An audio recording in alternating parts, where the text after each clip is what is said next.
Welcome back to ADHD Whiskey. My name is Matt, and today we're reviewing the sequel to my 2020 Bourbon of the Year. Last year, Elijah Craig Barrel Proof Batch C920 took the cake, so I did the only responsible thing I could think of.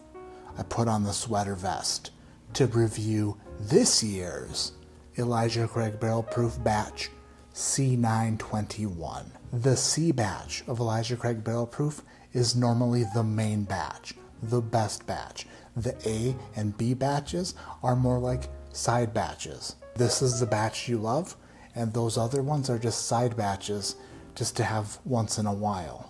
This review is made possible because of a gentleman named Matt Horn.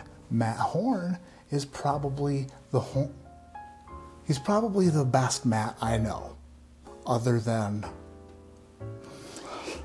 he's probably the best Matt I know. I asked the world if somebody could find a C921 for me. For me. I begged and pleaded for what seemed like minutes, and then an email comes in from Matt Horn, and Matt Horn is like, hey, got you covered. Matt Horn, you glorious mother bugger. America. This C batch is 120.2 proof. So again, another lower proof release from Elijah Craig. I think 123 proof might have been the highest batch this year, but if I'm wrong, I'll edit that out of the video and won't tell anybody. By Elijah Craig barrel proof standards, pretty low. By other bourbon standards, friggin' high. Always gotta check the side label. It says 12 years old, non-chill filtered. That's important. If that ever changes, I will throw a fit. I will throw a fit the size of Texas, if Texas ate Alaska. Before I got my hands on a B batch, I watched reviews about B521 before I got it, and the reviews for it kind of swayed my thinking about it. This time around, I didn't read any reviews about the C921. I didn't want to be swayed by anybody else's opinion. And by read, I mean watch videos, because that's what I always mean. If I say read, it always means watch videos.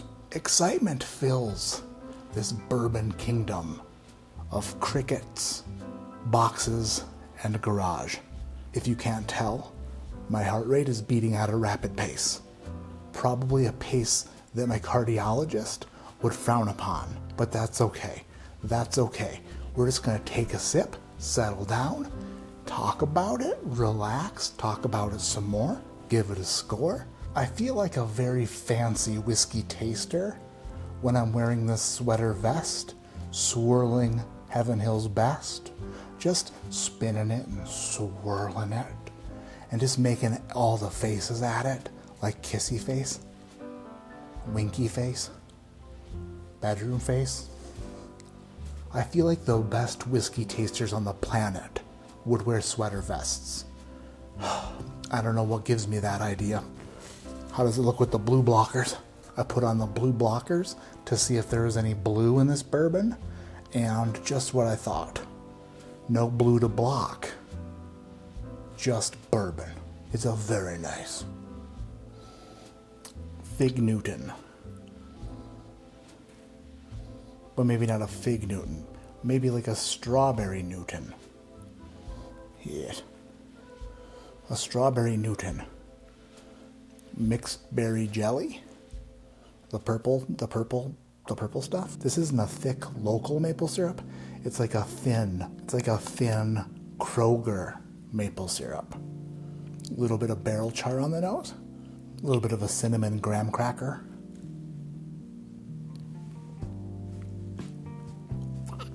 Now the oak is starting to poke. The oak is starting to poke. That's what I like to say when I start smelling the oak. The oak is starting to poke. The oak, she's starting to poke. It's just a song to help you remember. A little bit of Cracker Jack. Definitely no floral activity here. There's not a corsage that you'd give your date at the prom. Not in this glass. These Elijah Craig barrel proofs, typically the best ones, are very potent, and they're very powerful, and they're very dark, oaky and dark fruits and tobacco and just pouring out of the glass. Like you could almost see it, like a smokestack or a steam stack or whatever stack you see. This nose is a little bit lighter. Maybe it just needs to oxygenate more. Maybe it just needs a little bit of atmospheric help, a little bit of a atmospheric nudge in the right direction. I will spin it until it smells good. I'm running out of breath, but I got stamina. Whew. Probably burnt 11 calories doing that. Oh, ooh, it did wake up a little bit. There's a little bit of chocolate and a little bit of toffee there now. Oh, it also woke up a little bit of nuttiness. I might be crazy, but for some reason I feel like the 2021 batches of Elijah Craig Barrel Proof A, B, and C don't smell as old as previous years. It says 12 years on the bottle, so it has to be at least 12 years. But like, did these other batches of ECBP have even older stuff blended in with the 12 year?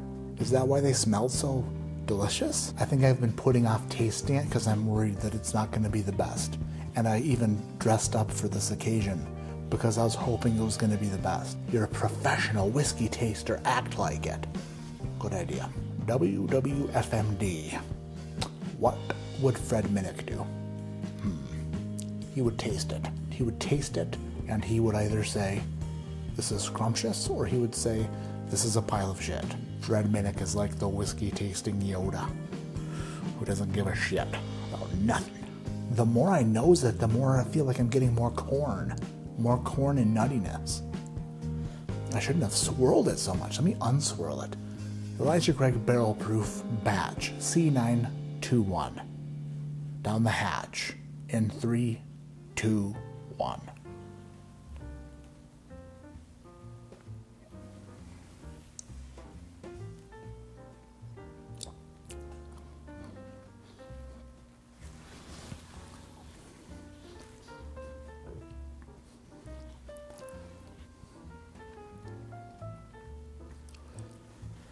She's a lingerer. Fresh cork pop, first sip of bourbon for the day, and this bourbon is a powerful gentleman. First sip, very alcohol forward, very potent, strong flavors. What flavors? Wood and char and dark chocolate, and I'm sure there's more. We'll figure it out. Gotta get the first sip out of the way. The first sip is kind of like the throwaway sip. Is like in football, when the guy who gets the ball does something bad on purpose to see what the defenders were doing. I don't know if they do that in football. Probably not. Second sip.